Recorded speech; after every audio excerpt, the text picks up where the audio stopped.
Again, welcome to everyone who's just joined us. Great to have you here. We'll be getting started in just a couple minutes.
Okay, let's go ahead and get started. Good morning, everyone, and welcome to the second Climate Action Task Force meeting. My name is Kim Morrow. I am Director of Climate Planning and Resilience at Veritas Group. We are a sustainability consulting company who is leading the process to create Salem's Climate Action Plan. This morning, this meeting is being live streamed and recorded, so I wanted to welcome all of the people who are watching either live stream or recording afterward. The purpose of this group, as you know, is to help inform Salem's Climate Action Plan.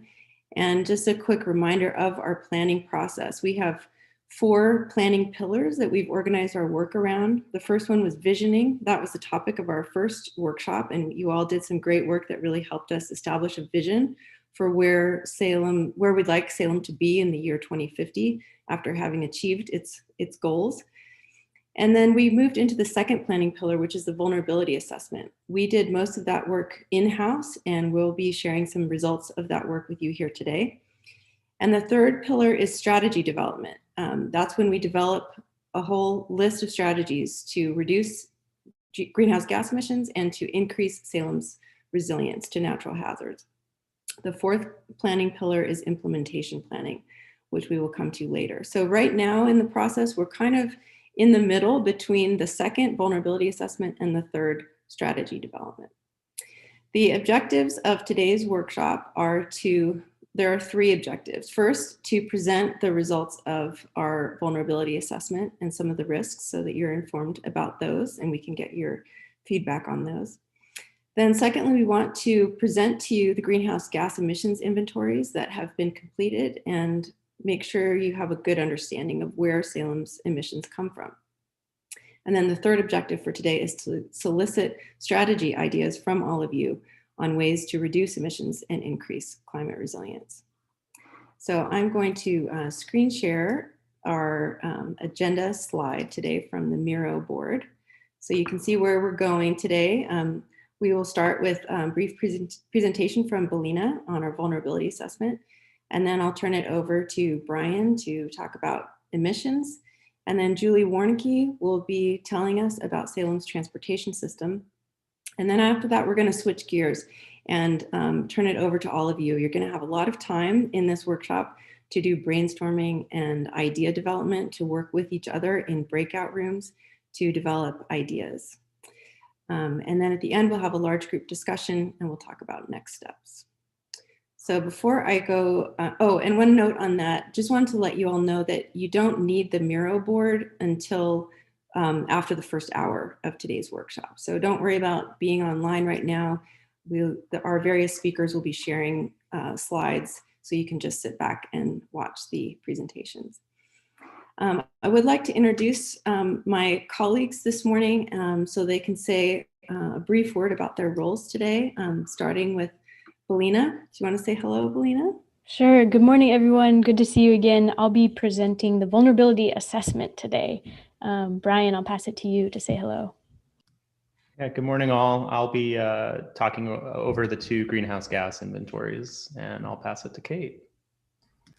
Hey all, nice to see you again. I will be mostly tech support today and then acting as a scribe during the breakout rooms. Kate is also our engagement specialist, and she has led all the efforts to help us understand how to engage with the Salem community.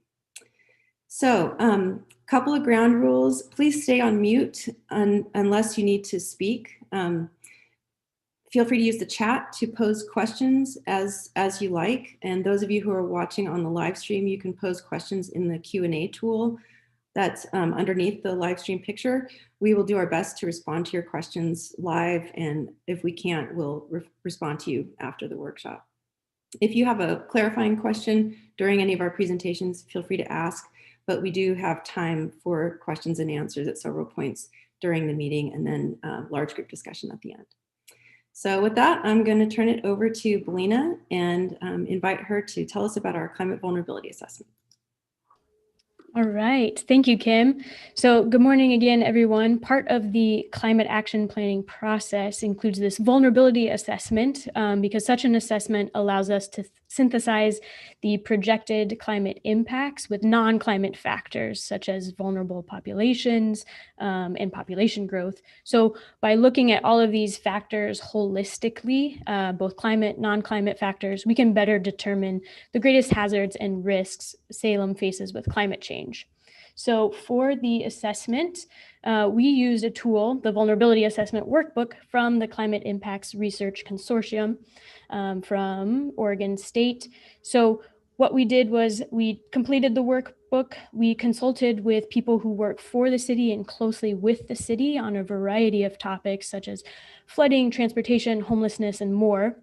We also reviewed our assessment in meetings with Dr. Erica Fleischman, who's the director of the Oregon Climate Change Research Institute, OCRI, over at Oregon State.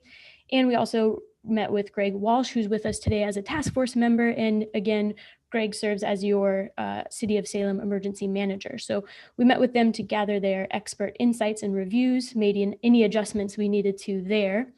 And the final assessment of vulnerabilities for Salem, it's a series of complex spreadsheets. So instead of going through cell by cell with you today, I'll present the process and the key findings. So we'll go through this all pretty quickly today. You'll have access to these slides after the workshop, and after that workshop, we'll be reaching out to all of you to provide your feedback on the assessment. So moving to that process, the first step for the vulnerability assessment is reviewing the climate impacts that Salem faces. So these are the climate projections that we presented at the first workshop that we had together. And just a reminder that all of the climate impacts that we reviewed last time were from the Climate Toolbox, which is a tool from the Climate Impacts Research Consortium and other partners. Everything was under the high emission scenario, so that RCP 8.5 pathway.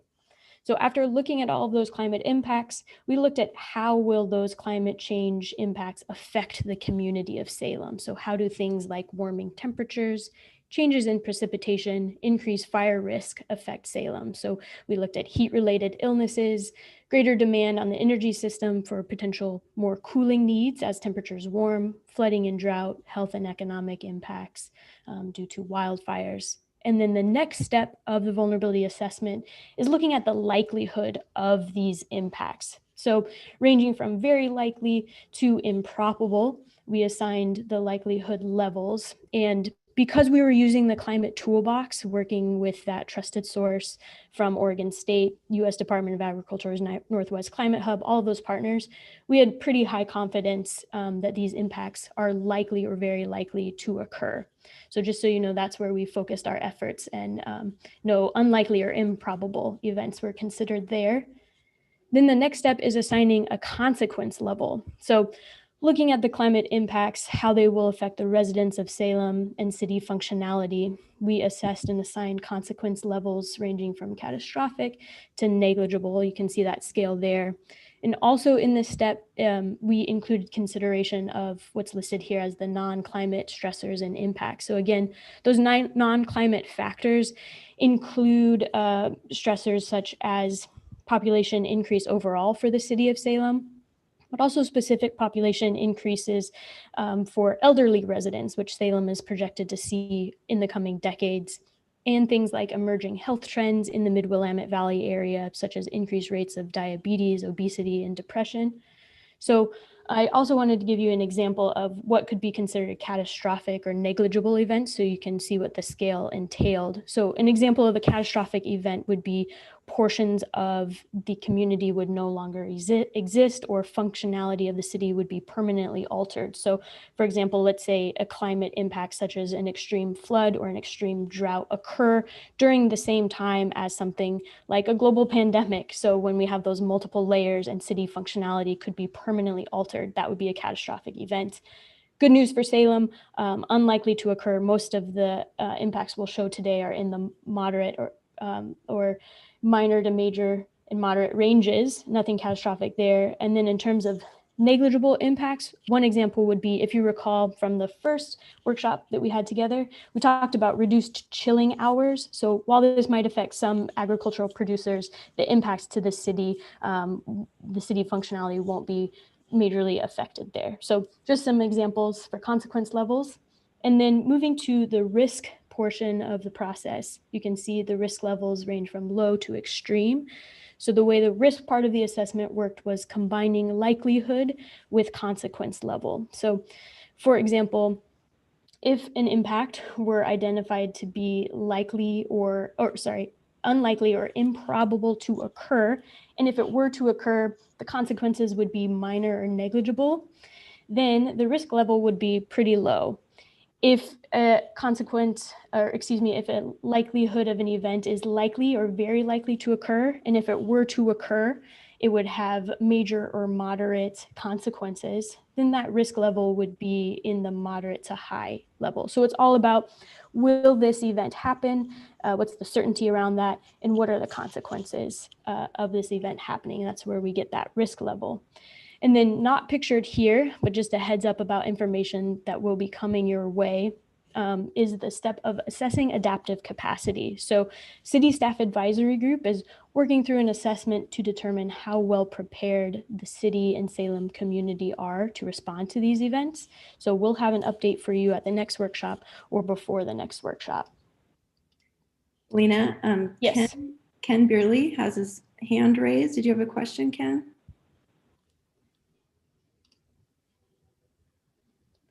My question is there any scale to this? Both consequences and risks? Is that citywide? Is that, what is the scale that's involved here? Yes, when you're looking at these? Great question, Ken. So it is at the city level, but then we did do considerations based on specific population. So giving certain populations, let's use the group of 65 plus as a group, giving considerations to specific groups. So city level, but also special group consideration as well. Good question. All right, I'm going to move us to a review of those climate impacts and then what the vulnerabilities and risks are for the city of Salem. So just a review here about the warming temperatures. Again, every climate impact is coming from the climate toolbox under the high emission scenario, looking at a baseline of historic levels, projecting out to mid-century, so around 2050, 2055. Salem can expect to see average summer temperatures increasing by about 7 degrees Fahrenheit. So average summer high temps around 86 degrees Fahrenheit by mid-century. Days of extreme heat, so days with 90 degrees or higher, will increase from 7 days throughout the summer to over a month's worth of extreme heat days by mid-century. And then that growing season will lengthen from 227 days per year to just under 300 days per year. So what do these climate impacts mean for Salem? I wanted to give you a picture of that low risk down here at the bottom for agriculture. So agriculture is an area of relatively low risk for Salem. We know some flowering fruit nut crop varieties may be adversely effective, but the longer growing season likely presents more opportunities and benefits than harms for the area. And drought may negatively impact agricultural producers, but the city and surrounding areas have robust drought mitigation plans in place. So the areas that Salem can expect to see more moderate risks include the extreme heat days affecting people with heat-related illnesses, especially those who work outside. So we have farm workers, construction workers in the city. Again, the people who are elderly, 65 and plus, medically fragile people, and people who are living unsheltered in the city. Also here, we see population growth and housing. So by 2035, the population of Salem is expected to increase by about 30%. So that's a pretty significant increase. Could be increased pressure to build housing further from the city's center towards the outskirts of town, where people could be more greatly impacted by wildfires. Also, more population, more people means more people driving around likely, which means an increase in vehicle miles traveled, a metric with an acronym of VMT, so greater greenhouse gas emissions there. So we get this feedback loop of more people, more emissions, more warming. You'll hear more about VMT from Brian, I'm sure, coming up. Next climate impact is the changing precipitation patterns. So last workshop, we talked about that water deficit. What's important just to note about precipitation patterns for Salem, it will be becoming hotter and drier in the city. So drier conditions leads to, again, potentially more, so increased frequency and intensity of drought, which could lead to water curtailment for residents.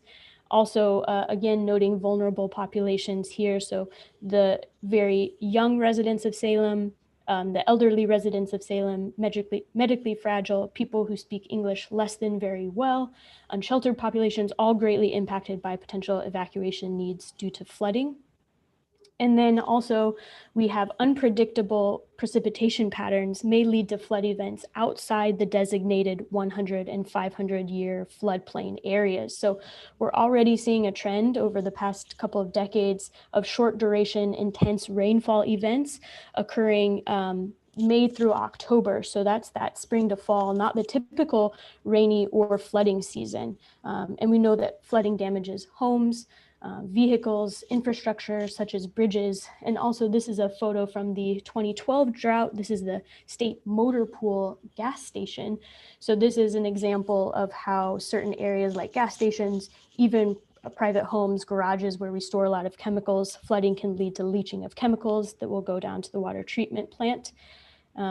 Also, we should note that increased flooding, residents can suffer psychological stress and physical stress, such as respiratory illnesses from mold that can result from flooding.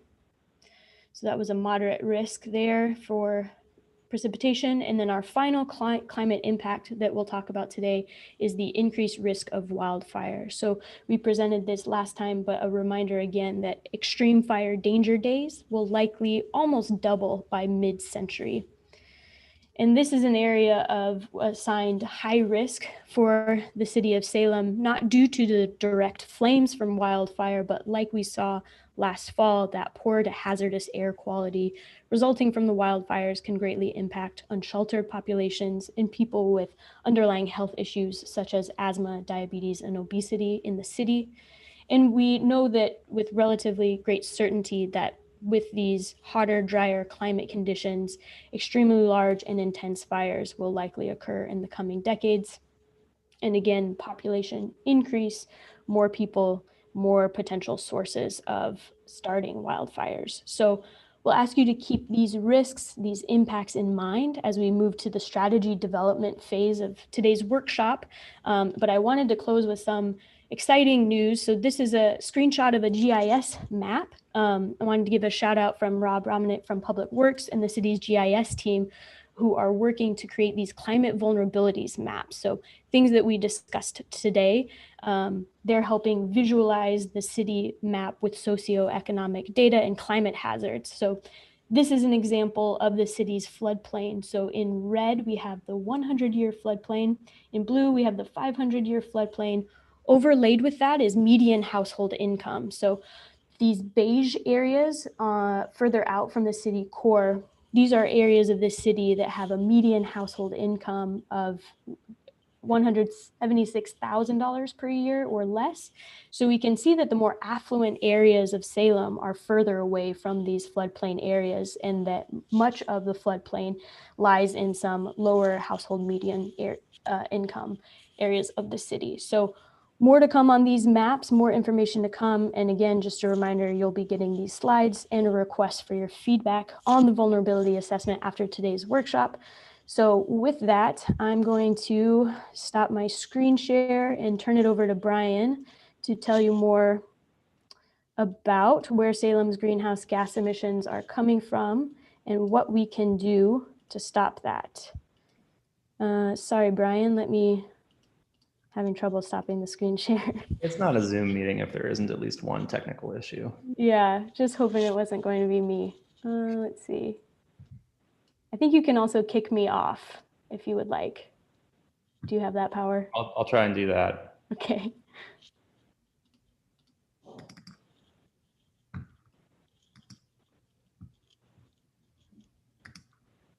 Did I successfully boot you off? You did, yes. Thank you for that. Excellent. Sorry for the aggressive way to change. All right. Well, thank you. So my name's again is Brian Harmon. I'm an associate with Veritas Group. I wear a lot of hats, and one of those is greenhouse gas inventories, of which we do a fair bit of work these days. So what we're going to cover, we've got I can't remember the exact amount of time here, but 45 minutes or so. I'm going to spend about 20 minutes of that, maybe a little bit more, talking about Salem's emissions, as well as how we can reduce them. And then we're going to have some open time for Q&A at the end. And I will do my best here to not break the slides, apparently. So we're gonna dive in. I want to make sure that we all sort of start with some basic terminology, because I'm well aware that we've got a lot of different experts in the room, but you're all experts in different things. And so I want to kind of start from the beginning and work our way up, just so hopefully if I do this right, we don't leave anybody behind from the very beginning. But by all means, if I miss something here, please catch me. So a greenhouse gas inventory is an accounting process. So it's essentially following a prescribed methodology, of which there are several quite well-regarded ones. And it's key to realize that this isn't somebody out in the field literally measuring emissions. So I'm not chasing your car down with some sort of special tool. This is a modeling exercise. And I just want that to be kind of key in your mind, that that's what this is. That said, these models are science-based. They're robust. They've been tested over and over again. So assuming the data that goes in is of high quality, the models themselves are quite good. Salem has 2 greenhouse gas inventories, and both measure 2016 emissions. And we're going to talk a little bit about both of those. I'm realizing now that we're in 2021, 2016 sounds like it was quite a while ago. It's pretty typical for a greenhouse gas inventory to lag by several years. Just it takes a while to get all that data, to do the work, and to get the inventory out. And typically, unless there's some very significant change, aka COVID, year to year, we don't see a really dramatic change in emissions. So what we're talking about in 2016 really would largely be accurate and reflective of what you would have seen in 2017, 2018, and 2019.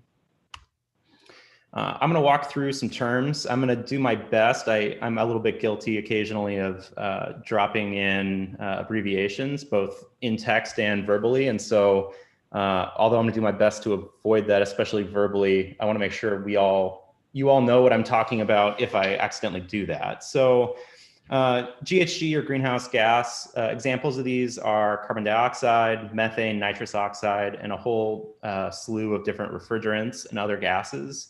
And basically, these are different gases that interact with our atmosphere to increase the Earth's global warming potential. So essentially, it makes us more efficient at holding the sun's heat. Now, each one of these gases is a little bit different. And so they have different GWPs, or global warming potentials. And what that means is basically that not all gases are created equal, especially when it comes to global warming. So the GWP and CO2e or carbon dioxide equivalents are tied together. And basically, if you thought about carbon dioxide equivalents as like a financial currency, CO2e would be the US dollar. So it's what everything's pegged to. And the intent here is to try to get all these different gases that do different things and get them all into the same currency so that regardless of what we're talking about, we know what we're measuring. And essentially, like a very quick and dirty example of this is that methane is approximately 25 times as powerful as carbon dioxide. So that means that if you released 1 metric ton of methane into the atmosphere, is the equivalent or the carbon dioxide equivalent of 25 metric tons of CO2. And so by taking all of those different gases and converting them into CO2e, we end up with one number that we can talk about that is the important number, which is the impact that it has on our environment. We tend to measure things in metric tons of carbon dioxide equivalent. So that's different than a short ton. It's 2,200 pounds, or basically 10% heavier than a ton. And that's just because this is obviously an international and a global issue, and most of the world works on the metric system. So to help you visualize that, it's basically the weight of a really large male stellar sea lion. And then last is emissions factor. So this is the amount of carbon dioxide or carbon dioxide equivalents that are released for a unit of activity. So for example, it's the amount of carbon dioxide equivalent that's released for every kilowatt hour of electricity generated or for every gallon of gasoline consumed. So, if you thought about all the gasoline that was consumed, if we multiplied that by our emissions factor, then we would end up with the emissions for gasoline. All right, so as I mentioned earlier, we have 2 greenhouse gas inventories. One is what we consider to be consumption-based. So this essentially measures emissions that occur due to goods and services that are used, or I like the term consumed, although that's not physically consumed necessarily. If you just think about yourselves as a consumer, by Salem's residents, regardless of where the emissions actually occur. And we'll talk about what that means, but that basically is a people-focused inventory. It matters what the people are doing. Sector-based inventory measures emissions that occur within the physical boundaries of whatever area it is you choose to pick. So for example, if somebody drives through Salem and just stays on the interstate, that would count in a sector-based emission because they're driving through a geographic boundary that you've selected. So if you only had one, most cities would have a sector-based one, and that's the one we're going to spend most of our time talking about. And that's the one I really want you to focus on. So we are going to talk about some highlights for the consumption-based, and I don't want you to get lost in that one. There's a lot of details in both, but the one that is sort of more commonly used is sector-based. It's the one that, as we talk about later, the city has the most ability to impact, and it's the easiest and most precise to measure of the two. So it's really the one that I want you to think about more. So basically, these are 2 different philosophies of what your carbon footprint is. One is based on people, one is based on geography. And they're also 2 totally different models. So the math that goes into them is very different. And also quite a bit of what they measure is different. So in some cases, what it is you're interested in might be in one, but not the other. It's also possible that it is measured in both. However, they're different models. So even though it might be measured in both, the actual number that you come up with might not be exactly the same. And that's okay. That's just how these models work. What's really key to take away is we're going to dive into the consumption one here. This will give you an idea of a little bit of why they're different. So if you thought about you're going to go home, or you are home for many of you, tonight you're going to have a steak for dinner. And that steak in a consumption-based inventory, this is a little bit about what those emissions might look like. So it's everything that it took to get that steak to you, plus what you're going to do with it. So that's all the farm inputs. That's the crops that were grown to feed the cow. That's the tractor's gasoline. That's the emissions from the cow itself as it's processing food. It's all the work that goes to take that cow and turn it into a product. It's all the work that it takes to drive both the cow and the steaks. from one site to another. It's all the energy that goes into the grocer. So that's cooling, keeping the packaging cool. It's the packaging itself. It's the lighting in the retail space. And then now that you have it, most of you are probably not eating it raw. And so it's all the effort that you take to cook it, as well as whatever you choose to do with disposing of the scraps, both biologically through you and also through a landfill or through compost. So you'll notice here there's a lot of different inputs. Most of these, in fact, almost all of them, are very unlikely to occur in the city of Salem. And in fact, you could very well buy this steak outside of Salem, consume it outside of Salem, and all of these emissions would still show up in a consumption-based inventory because you yourself are a citizen of Salem. So it's based on people and your consumption rather than where the actual emissions occur. So we're going to start really big and broad, both with the consumption-based and with the sector-based inventory, and just talk at a high level about what's going on. So for 2016, the city had 4.2 million metric tons. So that's 4.2 million stellar sea lions worth of carbon dioxide equivalents. So that's a lot. It's not a lot in terms of the global footprint, but it is a lot of sea lions. And we looked at 14 different categories, and 2 of those accounted for 50% of the emissions. That's vehicles and parts. So that's everything it takes to physically purchase a vehicle, maintain it, and drive it. And then food and beverages. So that I think is fairly straightforward. That is a good example with that steak of all the inputs that go into there.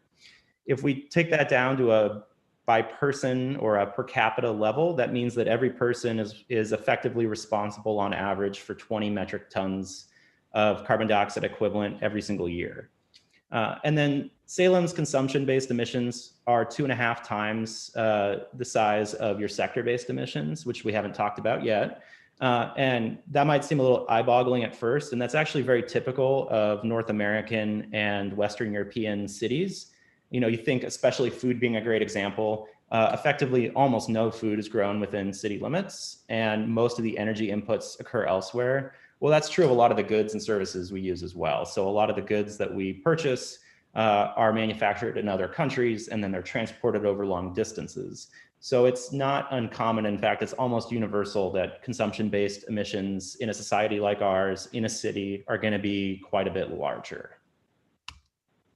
And we aren't going to spend too much time. This is kind of a crime on my part to put this many labels up and then tell you we're not going to walk through each one of them, but I did it anyways. This is just another way of looking at those 14 categories. So again, you see vehicles and parts, food and beverages being the dominant.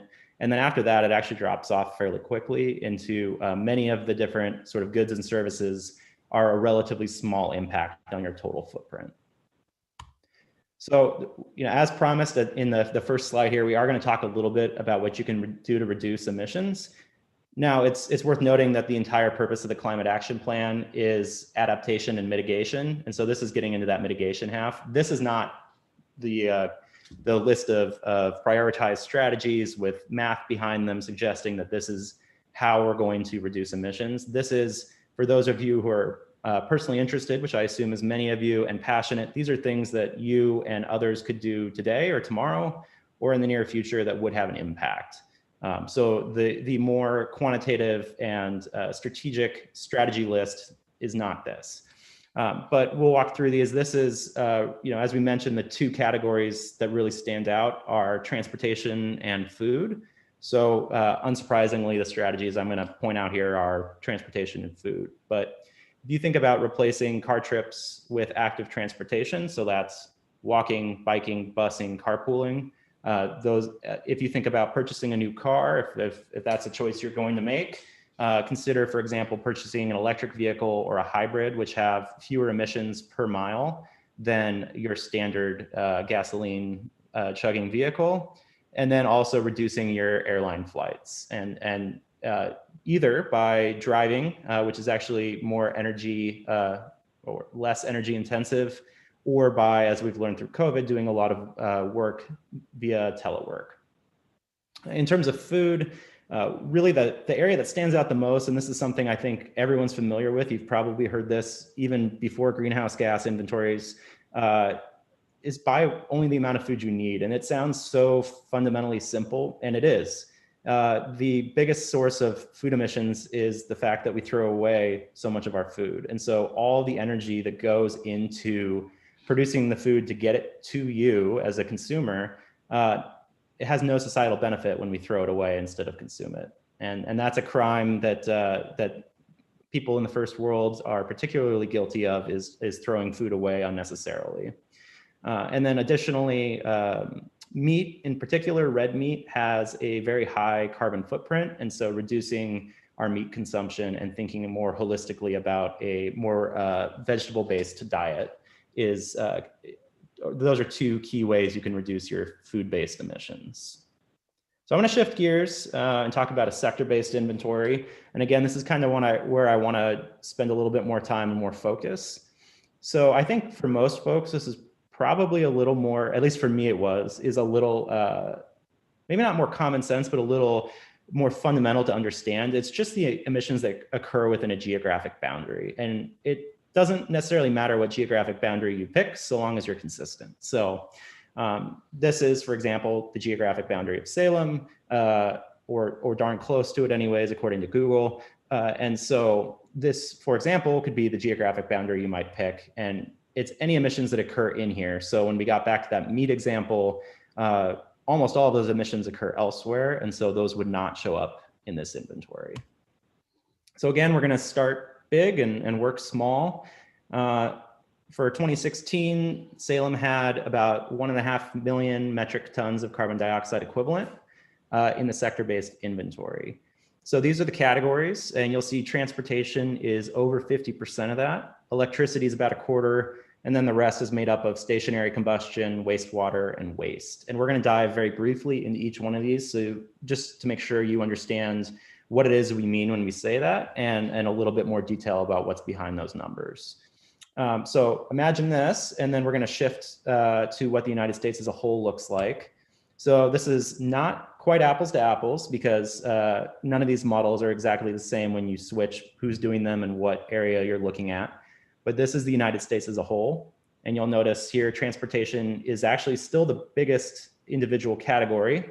Electricity is the second. And so in that regards, not too dissimilar to where you are with Salem. Where things change fairly significantly is when you look at agriculture.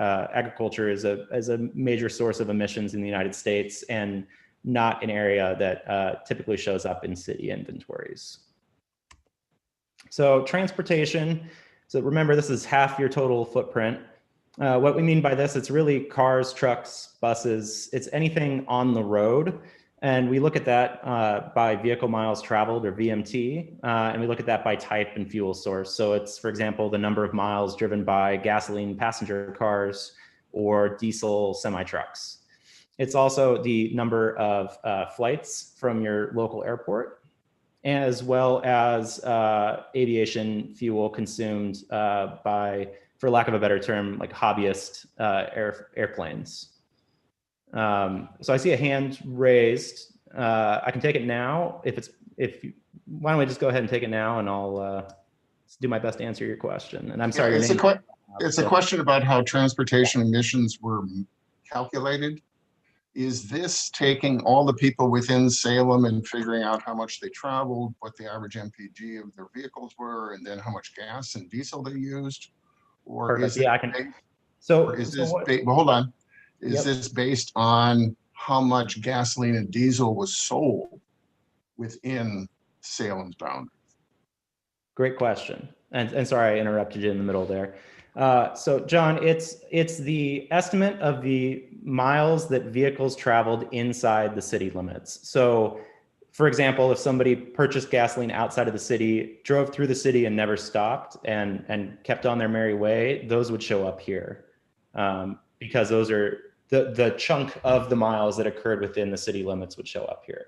So it's any time there's a car inside the city limits, it's any of those miles that occur in the city limits. Now, airplanes are a little bit different, but that's how the vehicle miles traveled works. And we could dive into the airplanes. I'll show you in a couple slides I think it's maybe next slide. So I'm spoiling it here for you, that the airplanes are not a impactful source of emissions for Salem, which shouldn't be surprising. That's, short of having a international airport, that's typically not going to show up. One quick follow-up question. On vehicle miles traveled, what did you assume? Say, take me and I've got a car. What did you assume, or whoever generated this, assume about what percentage of my VMT is within city limits and what percentage of my VMT was outside? Are we looking at 50%? What's the percentages? Yeah, there's, and I'm not a VMT expert. So we did get these numbers from Salem, but essentially there's 3 categories. It's people that drive entirely within Salem for a trip. It's people that enter into Salem, and it's people that leave Salem. And there are, it's not a simple estimate of 50% or something like that. It's much more complex than that. And it's focused down on a much finer scale than like looking at it just as a region. Well, the reason I raise that is it seems to me if we're talking about transportation demand management measures, it depends on how much of our use is due to in Salem travel.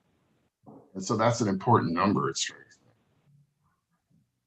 Yep, absolutely, and good point. So I'm gonna keep us moving along, and just so that I'm able to keep track kind of where we are in the conversation, but certainly keep asking me VMT questions as we get towards the end here, and I'll do my best to answer them. Brian, I have one question. So we have, the city of Salem has up to 60,000 people who commute to here from outside of Salem, largely due to a number of individuals in state government and others who come to Salem as their workplace. Are their vehicle miles traveled included when they arrive in Salem to commute to their job? The portion of their drive that occurs within the city limits is counted. So if they drive from Portland, for example, most of that drive occurs outside of the city limits, and it would only be the percentage that occurred within the city limits that would count. But it is true, and so I believe the number, at least for 2016, is about 63% of the workforce is outside of city limits. And it is true that because those folks are far away in many cases, or coming from more rural areas, that they are tending to drive. And so well over 85% of the workforce either drives individually or as a HOV. So most of the people coming into Salem for work are coming in by car. Right. I can tell you anecdotally, my boss lives in Turner, my coworker next door to me lives in Portland, and my paralegal lives in McMinnville. Mm-hmm. That's just a small sample of the people within earshot of me. Thank you. Yep. Thank you. Brian, I've got a question if I can pause for a second. Do we have an estimate as to how much of the transportation sector greenhouse gas emissions are from through traffic on I-5 that we may not be able to influence, truck traffic and otherwise, moving through the city of Salem but not stopping here, not the commuters, but the folks just going through Salem section of I-5? We'd be able to get that. I don't have that available immediately because we didn't analyze it as that. We took total VMT by fuel type and by car type, essentially, because that's, for our purposes, what we needed. But that's certainly something that we could go back and look at. And it would just be a matter of pulling that finer detail out and rerunning the analysis with a subset of data. Another quick question. What is the range of error around these estimates? That's a good question. So it's based entirely on the VMT in terms of the error. The range by, well, not entirely. The range by vehicle type and fuel source is pretty tight. Again, I'd have to, and I'm happy to do this. And spoiler alert, at the very end here, we actually do have, so not to essentially cop out of answering it right now, but we do have a separate meeting scheduled where we can dive into some of these model details at a really fine level. Yeah, so essentially I can have that available for you at that time or answer that afterwards.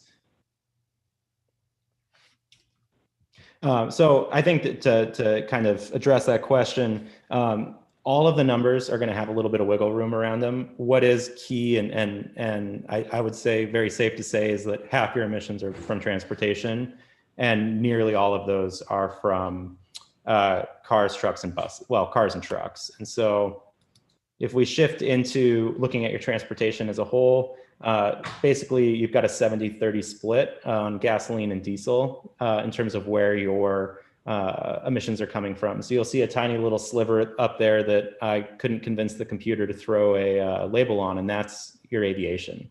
And so it's essentially on-road gasoline-powered vehicles is the dominant source of emissions, which probably isn't surprising given the type of city that Salem is and the large commuting workforce that you have coming into the city. So we're going to shift into electricity. This one, I think what we're measuring is pretty simple. It's kilowatt hours per utility provider that's used in Salem.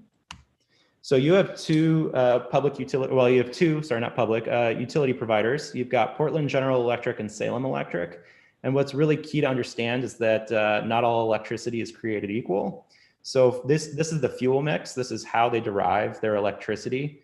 You'll notice that PGE has what I would consider to be a pretty standard mix. They've got some wind, they've got some hydro, but they also have a fair bit of fossil fuels in their mix. And remember, this is from 2016, so it's probably changed a little bit. But they've got natural gas and oil, and they've got coal. And that's very different than what we see with Salem, who's sourcing hydro from the Bonneville Power Administration. So just looking at it from realizing there's all sorts of environmental impacts of dams, just looking at it from a GHG standpoint, greenhouse gas standpoint, those are two very different fuel mixes. So if we looked at their emissions factors, the region here is the Northwest Power Pool. For every megawatt hour of energy produced, the average in your region is about 650 pounds of carbon dioxide. PGE is higher than that, which means that if you used the same amount of energy, you'd actually have higher emissions. And Salem Electric is darn close to carbon neutral because of their hydro. And so even within Salem, depending on which utility provider you have, that has a huge impact on your overall emissions. So if we look at where your Wendy. Hello, this is Wendy from PGE. And because it is 2016, I do think it's important to make note that our mix is different in 2021 than it was in 2016, primarily because of the expansion of renewables into our system, as well as Boardman coming off as of actually late last year off of our system. So these numbers should be updated to reflect the new. Yeah, I'd be happy to do that. The reason the numbers are the way they are is just because this is what was run for the inventory at the time. So to update the numbers would be reflective of essentially doing a new updated greenhouse gas inventory. But that is a good point, and that's something that we're seeing pretty far and wide, is that many utility providers are adding additional clean energy into the mix, and that's primarily, at least at a country level, or a national level, that's primarily solar and wind. Hydro as a whole, largely, there aren't that many additional untapped sources of hydroelectric available, and the permitting process can be more complex. And so we are seeing a shift with many utility providers to essentially a cleaner fuel mix, which, Wendy, I'm glad you pointed that out, because when we get into the stationary combustion, it's actually one of our recommendations that we'll talk about a little bit later, is taking advantage of the fact that energy is likely to get cleaner when we talk about electricity. Excuse me, Brian, I'd really like to see those updated numbers. I've read PGE's, I don't know what it's called, climate goals, and that's what they discuss, how they've changed. And I think it would be very important to see those numbers. And I'd also be interested at some point, Wendy, if you could discuss, not now, but whether or not you are transitioning into more hydro as opposed to, well, any kind of energy, or however you're transitioning. Right. But thanks. Yep, we're happy to talk about our most recent commitment to net zero emissions and how we're going to do it. So happy to talk about that. And I did offer that up to present to the group when the time was appropriate. Yeah, and good point all around. It's just worth noting that the reason the numbers are from 2016 in this presentation is just because that's the context needed for the 2016 greenhouse gas inventory. So again, you'll note that commercial and industrial customers in Salem use about 60%, residential about 40%. Stationary combustion is your next largest source. And this is pretty fundamentally, it's fossil fuels that are burned on site or right next to the site. And it's almost entirely for heating, especially when we talk about residential. The fuels, it's really natural gas, propane, fuel oil. In other parts of the country, it can be coal or wood in some cases. And in Salem, and this is not too surprising to me, and probably not to many of you, is that natural gas is the primary source of emissions and of use. And so natural gas is 99% of your stationary combustion emissions, and that's because it's 98% of your total use. So when you think about new construction, for example, you don't see new construction with fuel oil or propane heating very typically. And so that's sort of why that breaks down the way it is. And again, you'll see that commercial and industrial, just like reflective of our electricity, they use about 60% of the energy in terms of natural gas consumption, and residential uses about 40%. So we're going to shift into the small categories now. Go ahead. I'm sorry. We've got a hand, and I think it's John. The names don't pop up when the hand comes up, so it's yeah. Sorry. Question: do we know the splits for commercial, industrial for stationary combustion, or can we get those? We could probably get them more broken out than they are. So it's worth noting some good context is that the 2016 sector-based inventory was completed before the climate action plan started, and so we're sort of working with some previous project work, and that's the way that it's categorized at a high level coming in. But that could be broken down further, and that's a matter of working with the utility provider. They typically have a more detailed customer-based meter. I'm blanking on the name here, but they typically have better, more precise categories for their customer types. Right. Hi, Brian. This is Connor Wrighton from Northwest Nashville. I'm sure we'd be more than happy to help with that. Perfect. Thank you, Connor. All right. So jumping into wastewater. This is, I think most of you probably understand what this is, but this is biogas that's from treated human waste. So there are a lot of people in Salem and they produce a lot of human waste. And there's basically two places that can get treated. That's a wastewater treatment plant or in septic fields. And for Salem, it's predominantly wastewater treatment. And it's worth noting that the way in which human waste is treated can have a really large impact on the amount of emissions being produced. So for example, even though septic fields are a very small portion, wastewater treatment plants, those centralized facilities are much more efficient and produce far fewer emissions than sort of individualized systems. So as a whole, this produced 66,000 metric tons of carbon dioxide equivalent in 2016. Willow Lake has a cogeneration plant, and so that has basically what that means is that they use the methane produced by the biogas on site as a fuel source. And this is a good or effective in two ways. Essentially, it reduces the emissions because it's burning methane, which turns it into carbon dioxide, which is less harmful to the environment. But it also saves money. And so essentially, instead of buying natural gas, they have a readily available source of methane on site that they can tap into. And it's a source that's not going away, right? I mean, Salem's residents are going to continue to produce wastewater. And so it's something that we're seeing more of across the United States. And it's an efficient way to use a resource that's readily available. And then we're going to talk about waste here as well. And really what we care about with waste is the quantity and the type of the waste and where it goes and what's done to it. And so for Salem, you produce about a little over 90,000 metric tons of waste, and that converts into about 18,000 metric tons of carbon dioxide equivalents. And there's, so it's 1% of your overall inventory. That's not to say it's not a large number.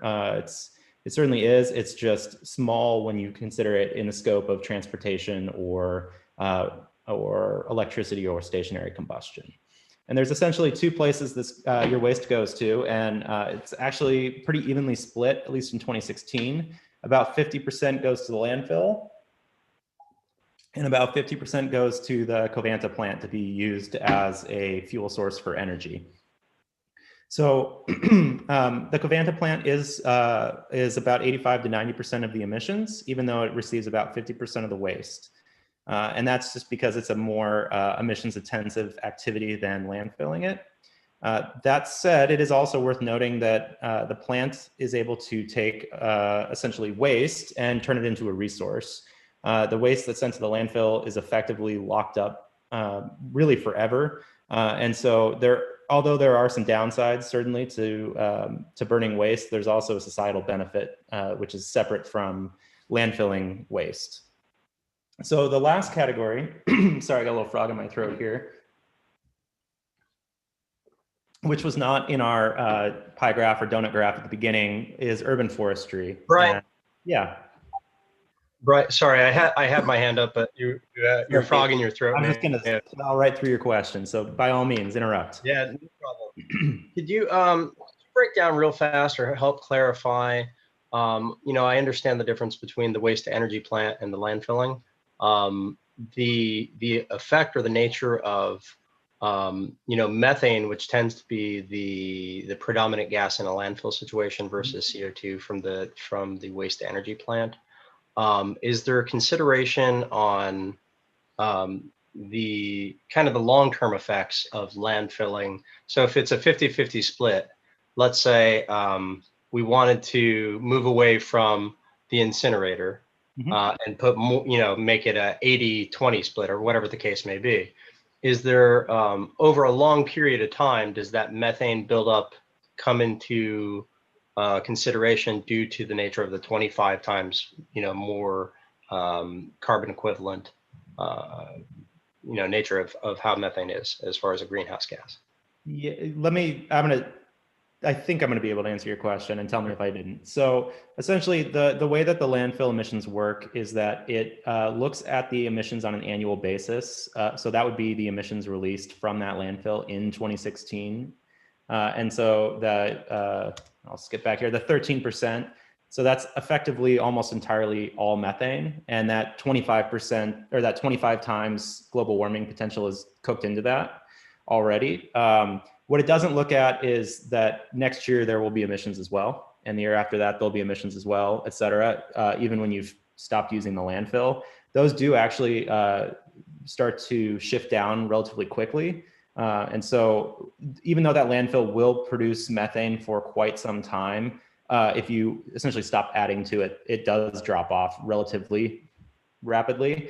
And most of the material that you put into the landfill, even if it's carbon-based, so food in essence, or organic materials that do break down, because landfills are anaerobic, because essentially, for those who aren't familiar, basically every day in a landfill, you dump material or fill over the top of the landfill for a number of reasons. And that basically prevents the material from breaking down, which is why you get methane in the first place. But it also means that most of the material never breaks down in essence.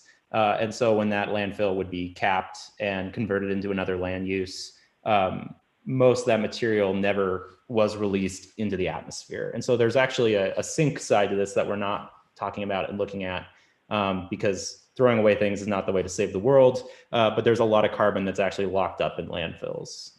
So did I answer your question and maybe other questions that weren't asked, or did I miss your question? No, I was hoping that you would provide a little more clarification on the differences between the two and kind of the long-term effects and the sequestration aspect of it too. So I think you hit all the points there. Thanks. Okay, great. We also need to remember that the Covanta data is just what Salem is sending to Covanta. It's not what Covanta is importing to burn.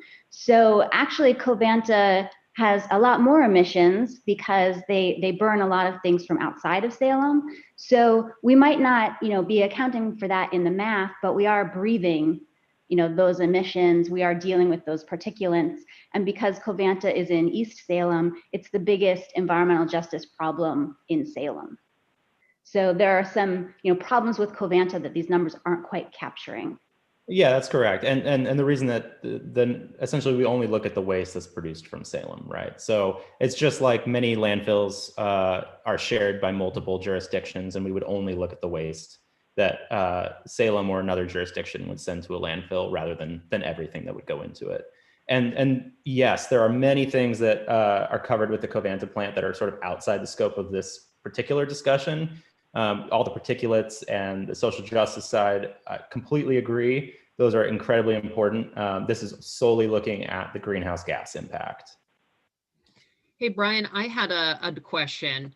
I saw that the US EPA is providing technical and outreach assistance to communities to implement pay-as-you-throw systems for solid waste, which means that residents will be charged based on the amount of trash they discard, which creates incentives to generate less trash and to recycle more. And the EPA says that communities with pay-as-you-throw see waste reductions of up to 28%. Is that something that we will be exploring through this task force process as one of the ways to incentivize good behaviors? Yeah, so we have a strategy list that you all haven't had an opportunity to see, where Veritas Group has been putting together a number of different strategies. And my role in that in particular is looking at the climate impacts of those strategies. So it's important to remember that waste is an incredibly important topic, but from a greenhouse gas standpoint, it's a very small piece of your pie. Remember, like we're actually have spent, I think, more time in this discussion talking about waste than we did about transportation, which is 50% of your emissions, right? But yes, there are cities that both incentivize, so to speak, throwing away less material. There's also cities that require by law individuals and businesses to recycle and compost. So there's sort of both a carrot and a stick method that can be used, and they are extremely effective at reducing waste. If people have to pay for what they throw away, boy, people throw away a whole lot less. And that does have an impact. Composting does have emissions associated with it, but it also has a lot of benefits that throwing something in a landfill has effectively no benefit. And recycling has an overall net reduction in emissions for most materials, as opposed to throwing them away. So the last category here is urban forestry, and this is unique among the ones we're talking today. This actually absorbs carbon dioxide as opposed to emits it. And so you'll notice the number is slightly larger than your waste emissions. And so Salem in 2016 had about 7,000 acres of urban tree canopy, which is almost 20% of your land area. And that probably doesn't come as a huge surprise to you. Salem is in a part of the country where there are a lot of trees. And those trees have a lot of impacts, including greenhouse gas impacts that are not calculated here, such as providing shade during the summer. And there's quite a bit of data out there about the benefits, especially for residential homes, regarding tree planting in strategic locations with the right species. But that aside, there's a lot of carbon dioxide that's also absorbed by these trees. And so this is an example of a carbon dioxide sink that you already have that's already functioning today. So again, this is not anywhere close to a comprehensive or a prioritized list of strategies that you could take as an individual, but these are some good practices that would have an impact on sector-based emissions. And you'll notice here that the three on the left didn't change from the consumption-based inventory. These are things that are measured differently, but measured in both. So transportation was both from a sector-based and a consumption-based inventory was your highest source of emissions. And that's certainly an area I would recommend focusing on as an individual where possible and as a city. The last two that I put on here, you'll notice that the built environment, so that's electricity and natural gas or stationary combustion, was most of the remaining source of emissions. So energy upgrades, so that's new windows, caulking, sealing. Some of these things can be actually relatively inexpensive and have quick return on investments. So they they're reasonable for individuals to undertake or cities to have programs for, can have quick impacts on net energy use. And then Wendy, I mentioned this earlier, but essentially natural gas is your primary heating source in the city. And natural gas, essentially the only way to reduce natural gas emissions is to use less of it. So it's thinking about where you strategically need to use natural gas and where electricity could instead be used. So for example, in homes, my home, for example, has an electrical heating system that takes advantage of the fact that I can then use essentially heating that has a lower carbon footprint. And even with utilities today that might have a footprint relatively close to natural gas, as a whole, utilities are becoming cleaner. Electricity utilities are becoming cleaner. And so converting or building in electricity heating is a way to take advantage of that from a greenhouse gas standpoint. So I know we're about basically out of time here.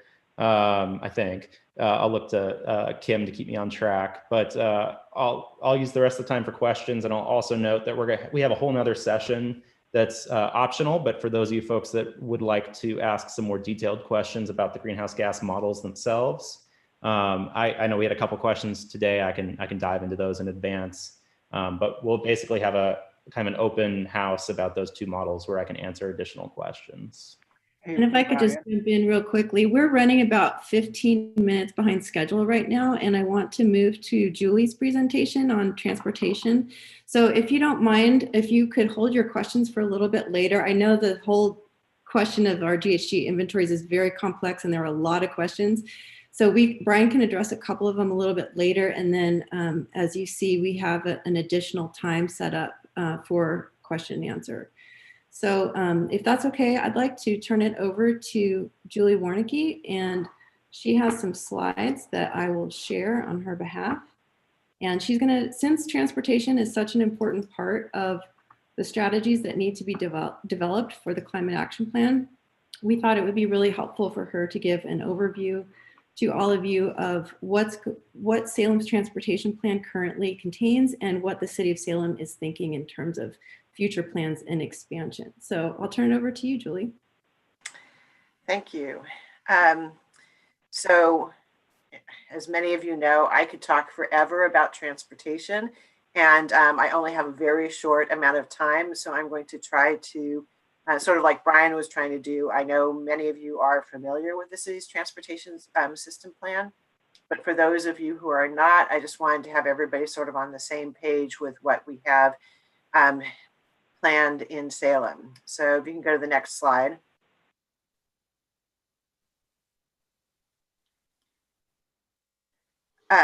So the transportation system plan is the city's long-range plan for transportation. It covers not only the city limits, but also goes out to our urban growth boundary, or the Salem portion of the urban growth boundary. It's very important in establishing a policy framework that supports decisions that are made in terms of both projects as well as regulations. It covers all modes of transportation. So not only, cars, walking, biking, transit, trains. We have less control over some of them, but it does cover all of those different modes. Next slide. Want to highlight a few policies. I think policies are very important because they lead to actions that can support many priorities of the city. For example, safety is a very big, important policy in our transportation plan that led in, I believe, 2017 to the pedestrian safety study that was conducted at the request of City Council, which has led to a safer crossing program, really trying to emphasize safety for pedestrians in our community. The plan is also multimodal. In 2013, we completed the Central Salem Mobility Study, which was focused on how can we make sure that our downtown is accessible for people using all modes of travel. That then resulted in some projects, including the buffered bike lanes that you see on both High and Church Streets in downtown. as well as others that are either already constructed or in the works. Connectivity is another very important policy in the transportation plan. Back in the, I think the 70s, the development pattern was, a lot like what you see on the bottom there, with a lot of cul-de-sacs and without connectivity. Our policies now are very strongly supportive of street connections because that allows people to make shorter trips, be able to walk and bike more easily to their destinations that are within that, 1 to 3 mile range. Next slide. The transportation system plan sets out the vision sort of for the future of our transportation network. This is just an image of our street plan, which sets out the hierarchy of different streets and what their focus is. It also covers what a typical cross section is for a street. So for example, on a local street, you don't necessarily need a dedicated space for a bicycle, but on a major arterial you do. And that leads into requirements that we are able to put towards development projects. Next slide. As I mentioned, the TSP, which is the acronym, of course, for our transportation system plan, also sets out the bicycle and pedestrian network that we are working towards. This was updated in 2013 as part of our Bike and Walk Salem plan. It covers both on-street facilities as well as off-street shared use paths. It also establishes a critical ADA network that will helps us to prioritize sidewalk improvements in Salem. Next slide. Another key role of the transportation system plan is to identify improvement projects that are needed to meet our goals. I just have listed here a number of projects that were recently completed, as well as some that are upcoming. I'm not going to talk through all these, and I one point thought about having maps of where all these are, but I didn't have time for that. So I'm just going to talk here for a minute so you can read these. But anyway, we can go on to the next slide. This is just an example of a project we completed last summer, which was pedestrian safety crossings at 5 different locations throughout Salem, both serving schools, as well as I think 2 of them were on our Winter Maple bikeway, which is part of the Willamette Valley Scenic Bikeway. Next slide. Funding, of course, is important in order to achieve our, the outcomes that are desired. We do not have a really good steady stream of funding. There is not enough funding to address all of the needs. The main funding sources are listed here. The last general obligation bond that the city passed was in 2008. It was it helped us to advance a lot of our priorities, but the other funding streams there are sort of smaller, although they are on a more, well, the transportation system development charges relate to growth. Development exactions are also tied to growth. Federal funding sources they're there, but they're relatively small. I guess the bottom line is we don't have enough money, but that's a normal thing. In terms of the relationship to the climate action plan, my thought is that input from the climate action plan will be able to help prioritize different actions that maybe are already in the transportation plan, or maybe change some of the policies in our plan. We are working through our Salem process to update the transportation goals, and we will be then following that with amendments to our policies. And so I see recommendations from this process can feed into those upcoming changes. And so with that, I put a link here to the transportation system plan that's available on our webpage, as well as my contact information. I know that was very quick and high level, but I'd be happy to answer any questions. Question. Yes. Yeah, I read that your TDM target is at 20. I can't recall what the time period was. That 20% of work commutes would, come from carpooling, van pooling, telecommuting, other modes of transport. And then I heard earlier that 63% of all work commutes come from outside the city. Is the 20% apply to the work commutes by the 63% of the workforce that's outside the city? I guess I'd have to go and look at the exact numbers you're talking about. I think that our intent is that we are trying to encourage people to telework or carpool, even if they don't live within the city limits. Okay. So our strategies, I guess, are broader. The Transportation Demand Management Program in the Salem area is operated by Chariots through Chariots Trip Choice. And so they do cover a 3-county area with their efforts. And a lot of things like van pools, for example, really are most efficient for people who are living further away. So actions get targeted to the different populations as appropriate. And obviously telework is something that has really grown tremendously, and hopefully that will stick with us in going into the future to help reduce those outside commutes. Okay, I'm going to move us along so that you all have a chance to work in small groups next. I will share my screen here. Thank you so much, Julie, for that presentation. That was really helpful. And obviously that's just scratching the surface of Julie's knowledge. So we will plan on accessing her knowledge more in the future as we're able to. What we'd like to do now is switch gears and get into the meat of the work of this workshop, which is to ask for your help in developing strategies to reduce emissions and increase community resilience in Salem. And what we're going to ask you to do, invite you to do, is to break out into 8 breakout groups. You can see the names of the groups there, starting with energy and ending with community. And we're going to ask you to respond to the question that you see in gold there, which is, what are the strategies Salem can implement to reduce emissions and build resilience?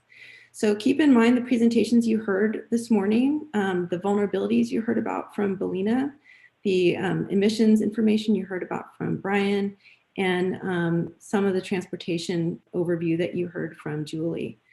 As you develop strategies, we would ask you to remember the cross-cutting nature of strategies. That means, the overlapping nature, which is a good thing. So, please think outside the box. There are strategies, for example, that might reduce emissions and increase economic development. There are strategies that will increase natural resources and also sequester carbon and also create more equity for low-income neighborhoods. So think broadly and think about the cross-cutting nature of strategies. Also, don't limit your imagination to just what the city of Salem can control. This climate action plan is meant to be a community climate action plan. So, Wendy mentioned a little bit ago that PGE has set some really ambitious climate goals. Northwest Natural has also set some really ambitious climate goals. Maybe the nonprofit you work for has an interesting role to play in certain partnerships that may come up. Maybe some of the large employers can also partner in all kinds of interesting ways. So think outside the box in that way as well. What we're going to do in a moment is I'm going to open up a little box that's going to show you an option of which breakout room to go to. And so you will just click on the box and go to the area. We'll ask you first to go to the area where you have expertise. So obviously, if you work for an energy utility, we'd love for you to go to the energy breakout room first. You'll have a chance to go to a second breakout room a little bit later this morning. We have a scribe assigned to each room, and that scribe is someone who will take notes just to make it easier for you, so you don't have to mess with the Miro board if the Miro board is intimidating for you. However, if you're comfortable with Miro, go ahead and write your own ideas on the sticky notes. That's perfectly fine too. Some strategy ideas have already been submitted. We've gotten some input via email and through the visioning tool that was online earlier at the end of 2020. Some of the ideas that were submitted over the visioning tool were actually more like strategy ideas.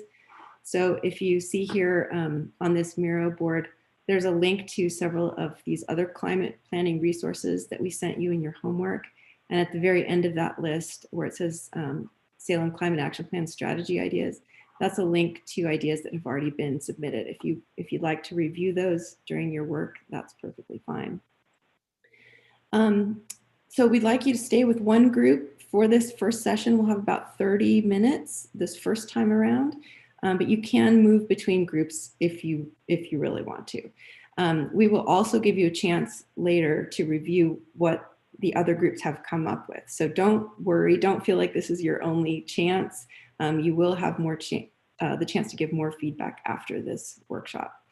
And if you need help during this time, you can raise your hand by clicking the raise hand function, or you can come back to the main session and talk with me or probably with me, because my colleagues will be scribes helping in the breakout rooms. Okay. This is Wendy. I'm in, I have no internet. That's why I had to call in today. And so I don't have the capacity to press a button. So will you be able to shift me into the energy conversation since I'm on the phone? Yes, I will try to do that, Wendy. Let me get everyone else organized, and then I will come back to you. Sounds good. Thank you. That worked. Thank you. One other thing I was going to show on screen, if you look on the Miro board, we have, let me do it this way. We have breakout frames available. So this one I just brought up is the food one. And what we're going to ask you to do here is take these sticky notes here on either side of the board and drag them and write your ideas on the sticky notes. And if you zoom out, you'll see there's a board for each of the 8 category areas. So this exercise is both a Zoom thing and a Miro thing. So you can talk in your small group on Zoom and choose one of these 8 boards to work on to share your ideas. Any other questions about what we're about to do? Okay. I am going to open the breakout rooms and okay, so you should have a box that just popped up and allows you to choose a breakout room. And if you hover over the number on the blue number on the right, there should be an option that pops up that says join. And so you can. Where is this? I'm sorry. Nothing's popped up for me. Or for me. You have to click breakout rooms at the bottom of Zoom, and then it will pop up. I don't have breakout room. Where's that? It's like 4 squares. I don't see it either. I don't have it. I didn't have it either until just a second ago when they enabled this. On my screen, it's in between record and reaction at the bottom toolbar. It is working for some people because I can see that certain people are moving into the breakout rooms. It's, yeah, not on mine. No. Either. Yeah, me either. Same problem. I don't see that selection option. Okay, I will just assign you manually then. Let's start with you, John. Where would you like to go? Energy. Okay, hold on one second. Okay, there you go. Thank you. Connor, I presume you'd like to go to energy too? Great, thank you. Hey, Kim, I think Julie and I are scribes. Would you mind sending us to those rooms in case people are already working on that? Yes. I'm food. We get you over to food. And Tori as well. Yeah, if you could move me to the economy one. I can see it, but I can't get there. I wish I could see what you're seeing so I could figure out what the problem is. Sorry about that. I have the breakout room. I can see it. I just can't join it. Did you try hovering over the blue number? That's all right, Tori. I'm going to send you to economy. Thanks. There you go. Sorry. So is the breakout attachment or box, is it on the Miro or is it on this on Zoom meeting screen? This is a Zoom function. Okay. Okay, Casey, where would you like to go? Being someone who's a planning commissioner and heavily involved in land use, I'm torn between energy and transportation. So whatever you think would be the most appropriate, I'll leave it up to you. Okay, right now we have fewer people in transportation. So how about I send? Could you send me to transportation since I'm the scribe there? Yes, we need you there, Julie, for sure. There you go. Kim, can you hear me? Yeah, I wanted to be in the group. It was the net zero emissions from energy, but it's not one of the things listed there. It says transportation, which I think is multimodal transportation networks. When you give me an option to join, there is no option to join the group called net zero. There is not a group called Net Zero. There's a group. I look right here from Patricia Farrell. These will be their breakout sessions tomorrow. The first one is net zero emissions from energy. So if that's gone, I'll go to the transportation group, I guess. Well, no, it's just that we're calling it energy. Okay. If I can go to energy, I'll go to energy. Thanks. But now, of course, I can't get into breakout rooms. I'll try to go to energy. Oh, here it is. Okay, thank you very much. Sorry to bother you. Okay, that's fine. All right, Lauren, where would you like to go? Well, I'm with Campbell, so food, I guess, is where I'd go. Wonderful, thank you. And I'll get Greg and Mike Jaffe. I assume you want to go to transportation? Yeah, that'll be fine. Thank you. Alex, where would you like to go? Can you send me to community? Sure. Or actually, send me to accessibility and affordability. Wonderful, thank you.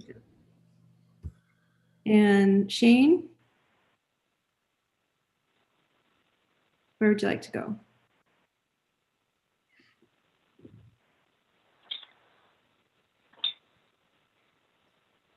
She can't hear me. Jose?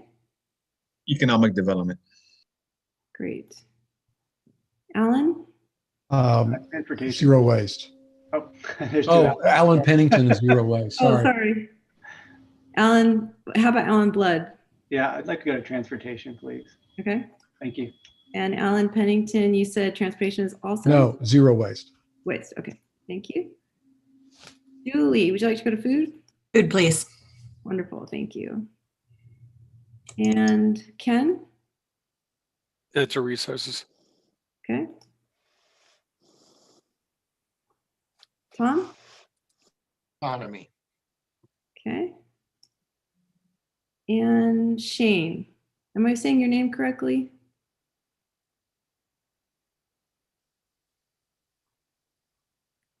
Shane Griggs, can you hear me?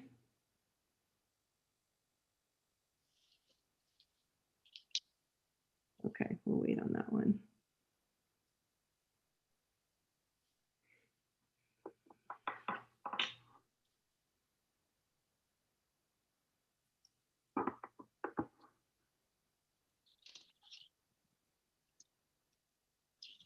Hi, Kim, this is Rob. Can you share? Oh, never mind. Read my mind.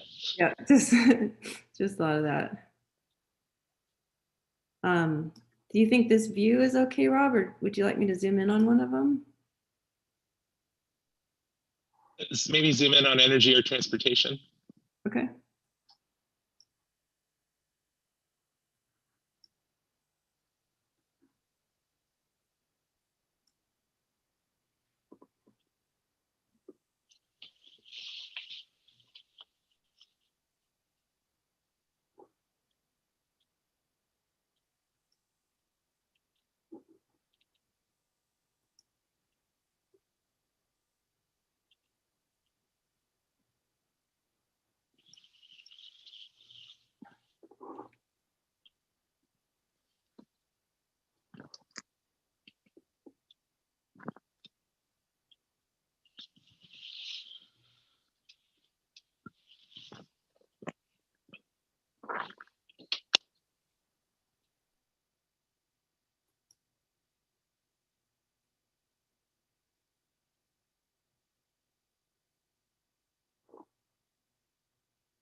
we operate. Okay, thanks for all your great work, everyone. We will now take a 15-minute break, and we'll return at 10 minutes past the hour. And you'll get to go into your second breakout group this next time. So you'll have more time for discussion and brainstorming. So we'll see you in 15 minutes. Thank you.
All right, everyone, welcome back. We are going to go ahead and get started with the second round of strategy development. So we'll have about 20 minutes. We'll come back as a group at 11:30, and then we'll have some time to review all the other boards. But the way it'll work this round will be similar to the first round. Kim's going to get the breakout rooms going. Go ahead and join the second topic group for today. Scribes are going to stay in the same topic frame. They'll do a quick summary and recap of the discussion, the main points from that first round, and then we'll reconvene as a larger group. Also just noting that it looks like the zero waste and community frames could use some extra participation. So if your group wraps up a little early or you're not sure what group to go ahead and head over to zero waste or community. But we will see you in about 20 minutes. So go ahead and join those breakout rooms. For those that couldn't get into those rooms, can you put us into a room? Yes, great question. Kim can do that for you. Okay. Can you go ahead and can you put me into transportation again? Yes. Thank you. And I'll be in food again. Okay, sending you over, Austin. Thanks. Economy for me, please. This is Greg Walsh. I don't see a way of getting into the breakout rooms. Do you have a, sorry, hold on one second.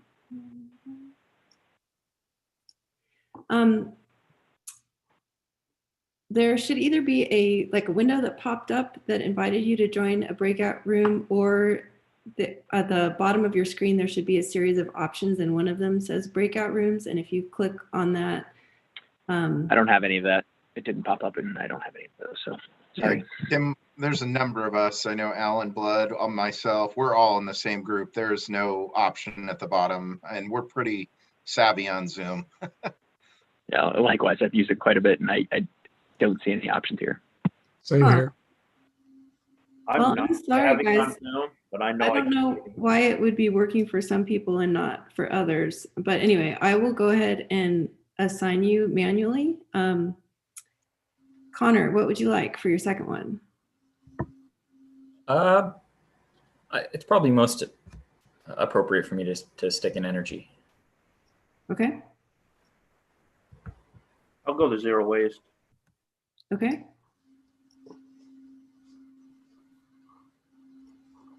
Yeah, you can put me back into transportation. Is that Lauren? Mike Jaffe. Mike, okay. Yeah.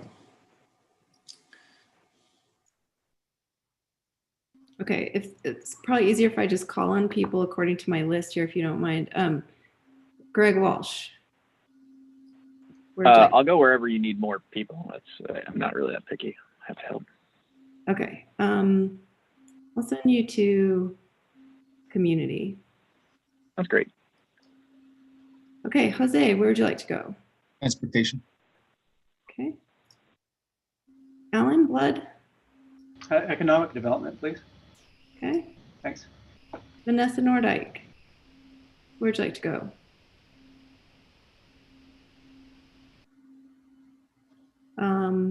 Move on to Julie Hampton.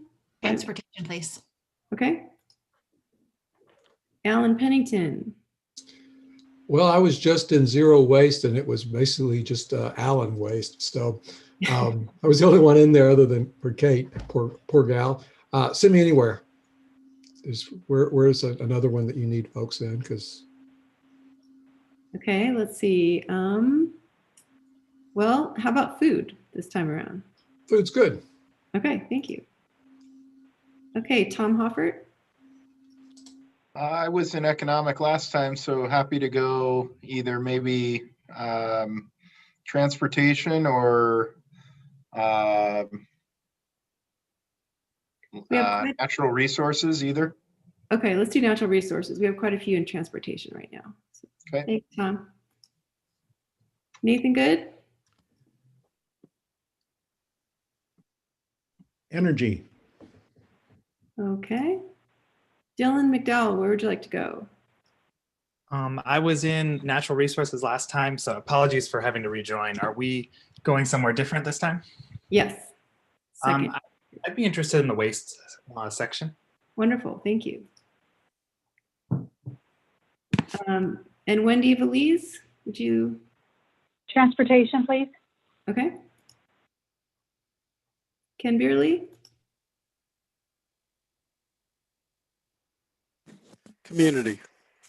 Okay, thank you. And Vanessa Nordike, can you hear me?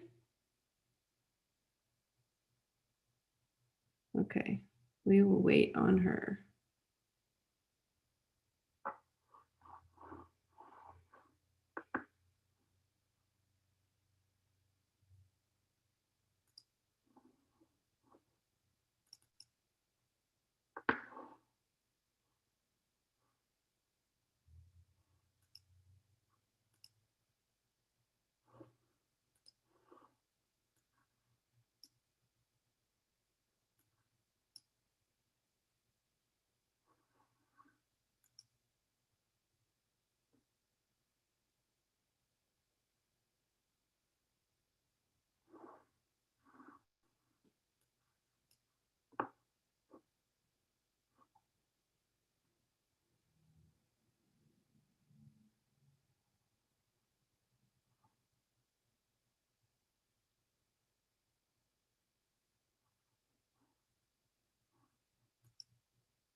excuse me, Rob?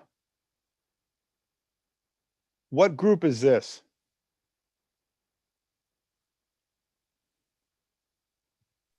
Hi, Councilor Anderson. You're in the main room. Oh, okay. Yeah, and listen, Rob, there's nobody else except you and I. And so for that purpose, my name is Tom. I'm going to join the breakout room now. I'm switching from one to the other. Okay. See you later.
All right, welcome back. It's always fun to see everybody return into the large room. So good to see you all. And thanks for every ounce of energy and all the ideas that you put into these strategies. We're going to give you some time now to review what everyone put on the Miro frame. So if you're on the Miro board, let's see, on frame 12, we have some review and reflection questions. So we'll have about 10 minutes. Kim will call you back after those 10 minutes, but during the time that you have to move around the entire Miro board, we're going to ask you to think about what strategies jump out at you as something exciting, something to pursue. Maybe you have more questions about a particular strategy. What have you learned? And what do we still need to learn? What questions remain that need to be answered? What information do you need to complete the strategy development process? So we'll go ahead, give you all 10 minutes. Feel free to move around to all the different frames. If you'd like, you can hide your video while we give you time to do this. And we'll see you in about 10 minutes. And feel free, if you have a question, you can go ahead and ask that here or put it in the chat too.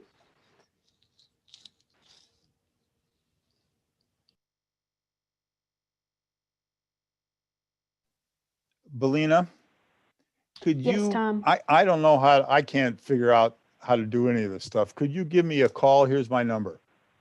503. Oh, wait a minute. Something's showing up. All I did was talk about that. You scared it, Belina. So never mind. I'll see what I can get. Okay. Thanks. Okay. I'll just page through the different boards that have been created for the benefits of our live stream viewers and anyone like Tom who just wants to watch.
Oh, interesting. Fascinating. That's good.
Okay, so now we'd like to take about 10 minutes and just have some reflection and large group discussion according to these questions that you see on the screen. So as you took some time, I don't know about you, but I felt kind of a sense of awe looking at all these ideas that y'all generated in a short amount of time. It's really a wonderful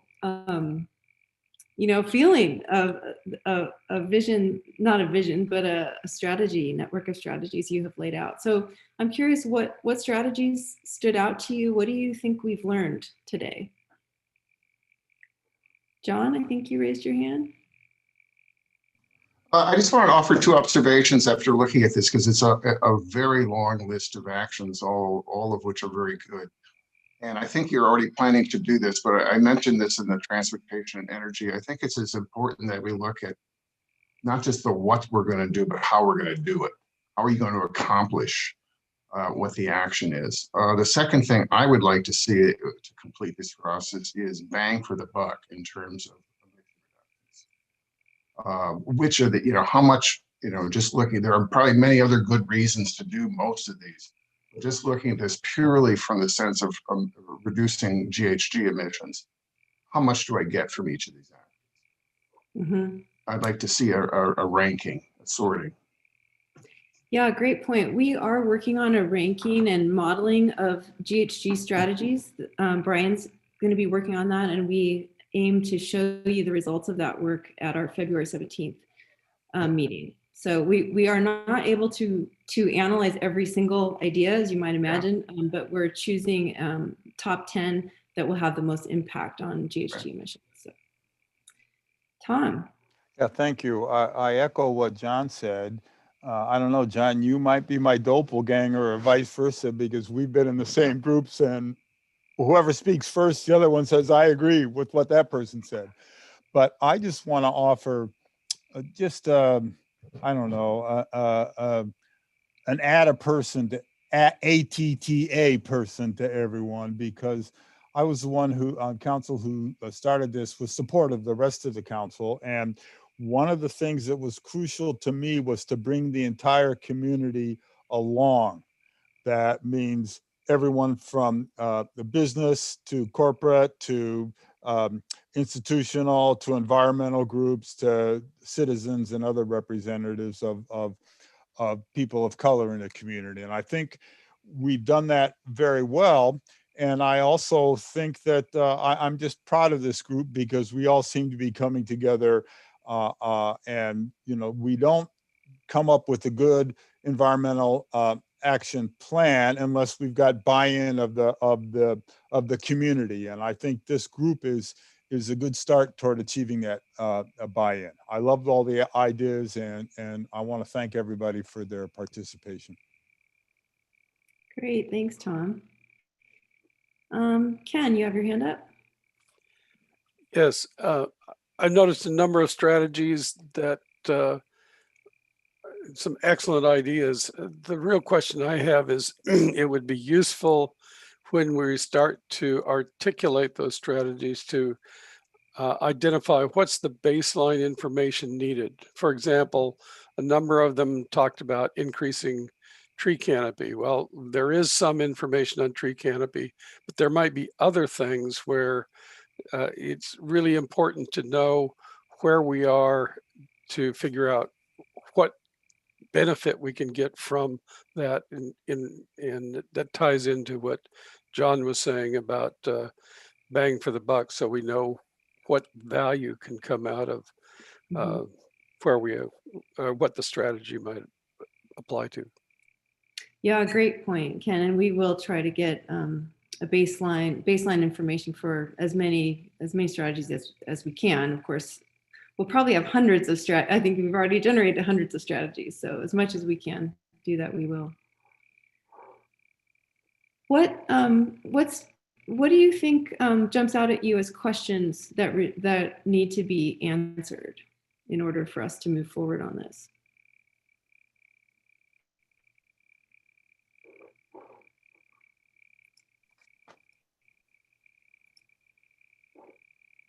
I see your hand, Tom. I would love to hear from people who haven't had a chance to speak. Yeah, that's fine. I'm happy to wait. Okay. Does anyone else have a comment? Dylan, go ahead. Yeah, I'm curious how many of these we can bundle up. And so if you're doing sidewalk improvements, can you try and move power lines underground to reduce some of the risks that were on some of these? How can you also be making sure you're planting native plants when you replant? And how many of these can we put into one collection? I also think about all the vacant space downtown right now with the big box retailers that have left and all the questions about what to do with that. And I wonder if some of those could be part of these climate solutions. Could there be one of those spaces as a year-round farmer's market, for example, central? And so how could we get creative with some of the opportunities, some of the challenges that could become opportunities from the last year? Absolutely. Great points, Dylan. The more we can look for co-benefits, the better for everyone. Michael, go ahead. Yeah, I would mention that to try and figure out what the best practices are that have been implemented other places. So that way we're not reinventing the wheel, especially now that we have ideas put down for strategies.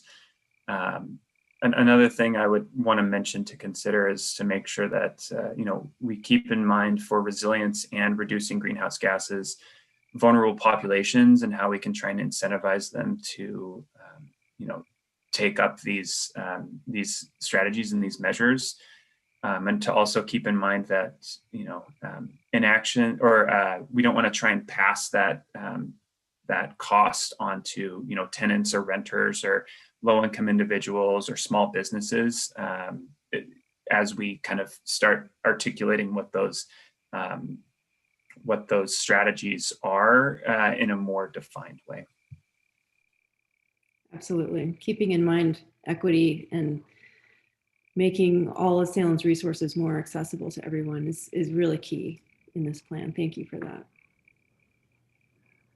Yeah, one of my questions is how are we going to always analyze how the changes are going to impact the most vulnerable, whether it be people of color, people with disabilities, or people of low income? I think that should always be used when making any type of changes in the future.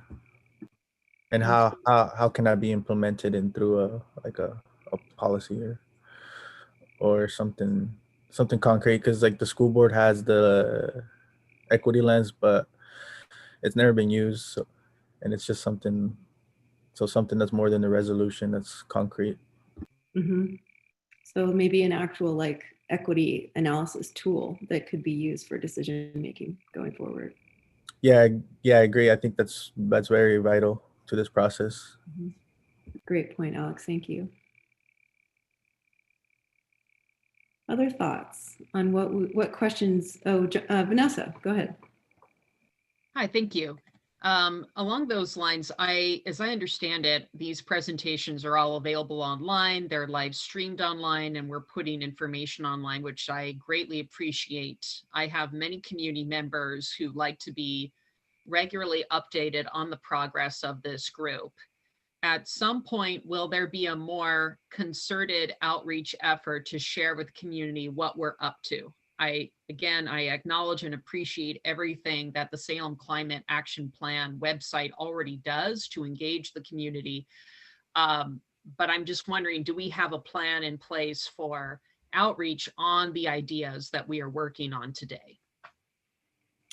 Great question, Vanessa. The website and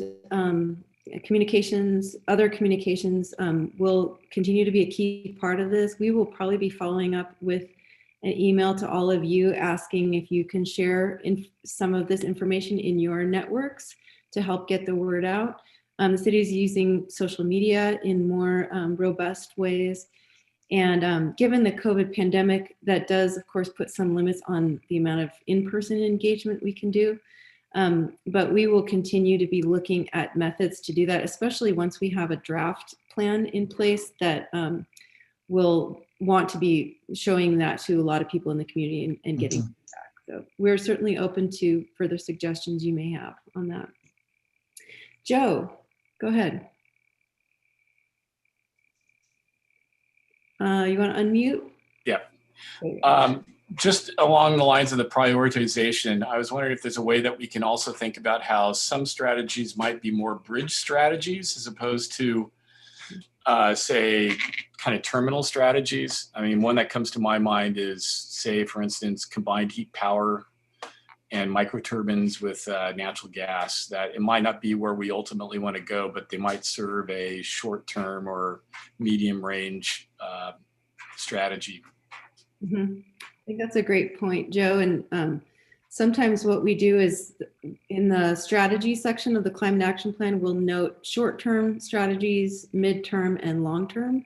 And so sometimes we can just note that, you know, something might be a short or medium term, but then that longer term is really, you know, going the full direction we want to go. So, okay, I'll take a last question, then we're going to close with Belina. Janet, go ahead. I think that in addition to your top 10 list that you're planning to put out, I think it would be an excellent time to check in with ICLEI in terms of, you know, what their recommendations are and best practices. I'm not a fan of modeling, so I'm excited to hear, you know, what ICLEI has seen, you know, actually done in other cities that has, you know, succeeded in other cities and maybe, you know, reduced greenhouse gases, improved equity, and, you know, given them that, you know, kind of good cost factor as well. And in terms of kind of executing these strategies, I think that we've talked a lot about both distributional equity in terms of, you know, thinking about where the harms are, and thinking about how to kind of spread out solutions and ways to address things. And we've also been talking about representational equity, in terms of, you know, feedback from neighborhoods and tailoring need-based solutions, and sharing decision making. So I just wanted to kind of label that we've been talking about distributional equity and representational equity, and that it seems to me that is a pattern that's come out from our discussions today that we, you know, really want to, you know, kind of highlight going forward in our climate solutions. Thanks for that, Janet. That's a helpful distinction. Appreciate that. Okay, I'm going to turn it over to Belina to close us off. Right. Thanks, everyone. I'm going to post a link in the chat and we'll ask you to copy that, click on that, and take that sometime today. It's another evaluation form that we used last time as well. And we took a lot of what you said and tried to incorporate that with our work today. Looking at the next steps that Kim has shared here, our next workshop should be on your calendars for February 17th, same time, 9 a.m. to noon, and that will focus on continued strategy development. And then, as we mentioned earlier in today's workshop, we've got a couple of dates for you to put on your calendar. Totally optional, but if you would like to dig more into the greenhouse gas inventories and the review of all of that good stuff, that will be January 28th at 11 a.m. We'll send a Zoom link out for people if you'd like to attend that. And same thing for a Thursday, February 4th extra strategy discussion. So one thing we heard from the feedback forms last time, obviously being virtual, we've shortened these workshops.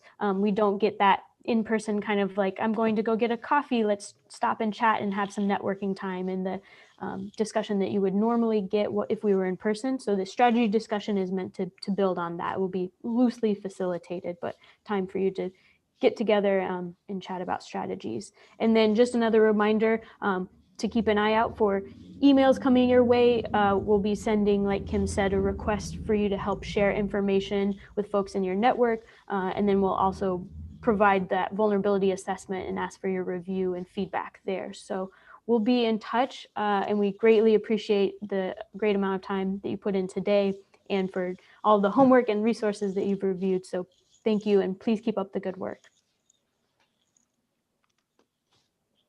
All right, we'll see you later. Thank you. Bye.